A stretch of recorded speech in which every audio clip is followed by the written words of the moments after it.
Hello! Aujourd'hui, on s'attaque à un jeu qui a marqué toute une génération de joueurs, y compris la mienne, même si je suis arrivé un petit peu après. C'est le premier Prince of Persia de la génération de la GameCube, de la PS2, de la Xbox, qui est les Sables du Temps. Pour moi, je pense que c'est ce jeu vraiment qui a fait la gloire d'Ubisoft. Et soit dit en passant, je pense que si on n'avait pas eu Prince of Persia, je pense qu'on n'aurait jamais eu Assassin's Creed. Mais on va se lancer là-dedans. C'est un jeu qui est exceptionnel, malheureusement qui ne sera tout simplement jamais égalé dans aucune autre de ses suites, même spirituelle, avec les autres, le Forgotten Sand et le Prince of Persia PS3 qui était pas mal, mais qui n'égalera jamais celui-là.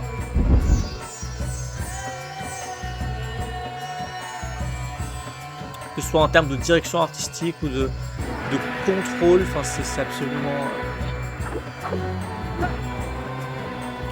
top.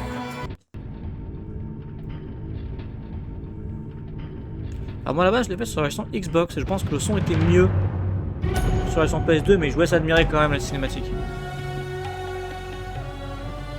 Les gens pensent que le temps est tel un fleuve, suivant toujours le même cours.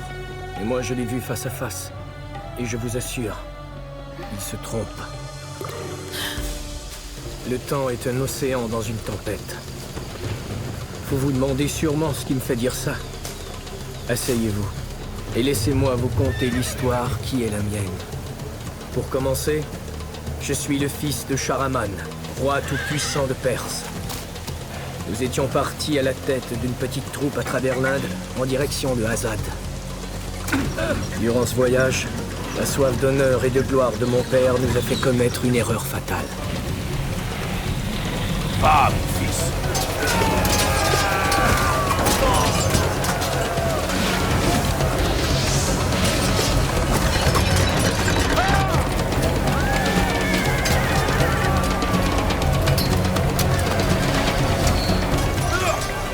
J'espère que vous serez fidèle à votre promesse, sire. La salle du trésor du Maharaja se trouve ici. Ah! Regardez-le. Un vrai fils de guerrier.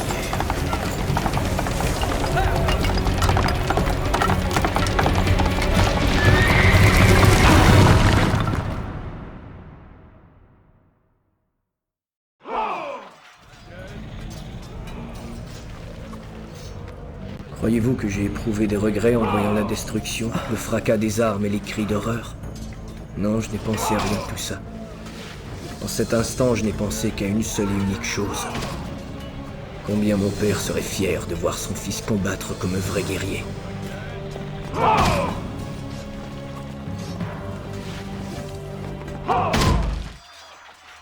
Pour l'époque, le jeu est très impressionnant.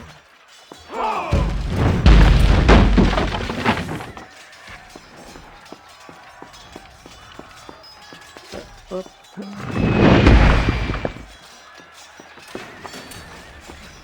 Appuyer sur tout. Ok. C'est R1. J'arrive à R2.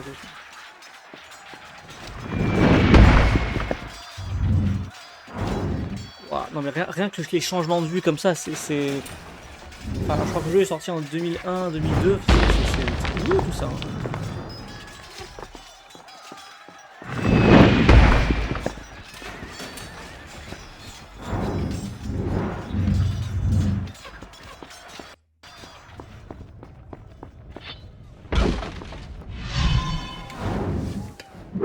Allez, petit tuto combat.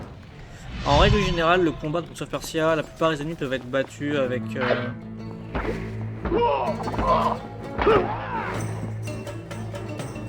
Ah d'accord, c'est... Ah oui, parce qu'on n'a pas le... Oui. Je suis habitué à plus tard dans le jeu, où quand c'est des monstres de sable, il faut les finir avec la dague, mais... Wow. Ce n'est pas le cas, c'est pas du tout ce que je voulais faire. Mais c'est pas grave.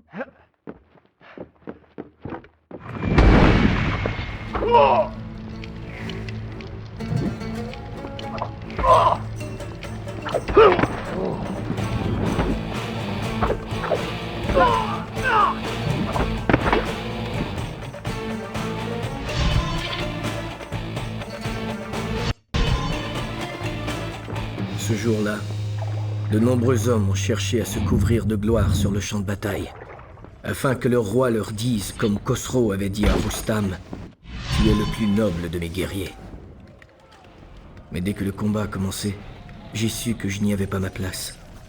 La fierté de mon père, je la gagnerais non pas en tuant, mais en trouvant la salle au trésor du Maharaja et les merveilles qu'elle recelait.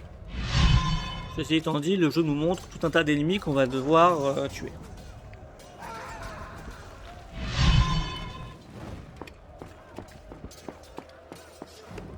Ok, on n'a pas le choix.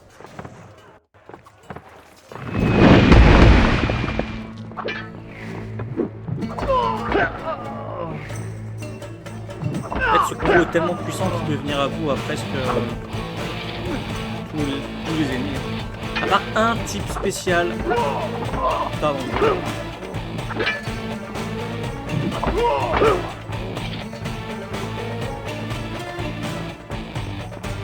Il reste encore un.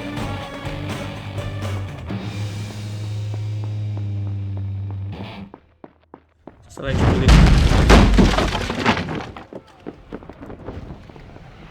Important de maîtriser ce truc là puisque ce sera probablement la façon la plus commune de franchir les obstacles tout au long du jeu. Voilà, c'est important de repérer quelles sont les surfaces où on va pouvoir courir sur des murs.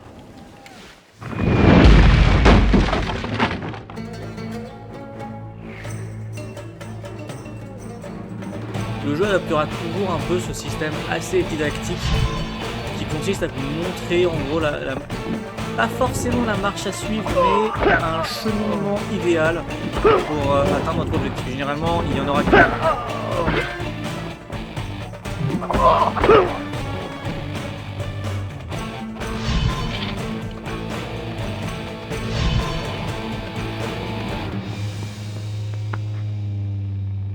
Je suis obligé de me descendre. Un petit tuto qui va nous apprendre à jouer avec les différentes...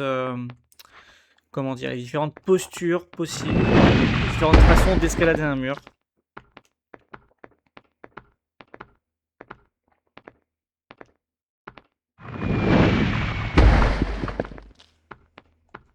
On est plus rapide quand on est comme ça, hein, quand même.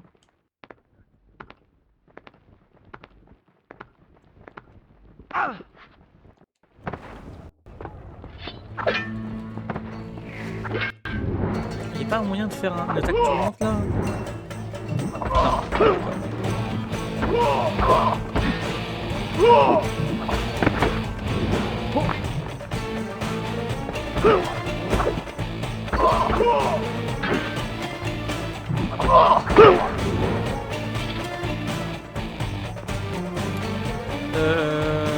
D'accord, je vais par où? Je suis arrivé par là. Ok, c'est le tuto, c'est les colonnes. Là, c'est les colonnes. Ouais. Alors, il y a plusieurs façons d'utiliser les colonnes. Il y a un raccourci qui permet d'aller un peu plus vite. En fait, il s'agit d'orienter le joystick vers la direction voulue dès qu'on touche la colonne. Comme ça. Ça permet de faire gagner un peu de temps plutôt que de tourner à chaque fois et de bien s'orienter pour faire son saut. Voilà, c'est pas hyper instinctif, mais ça se fait bien. Dois-je reprendre mon récit à partir de ce point la prochaine fois? Oui.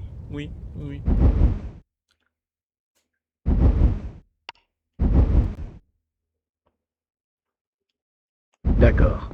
Je reprendrai à partir de ce point.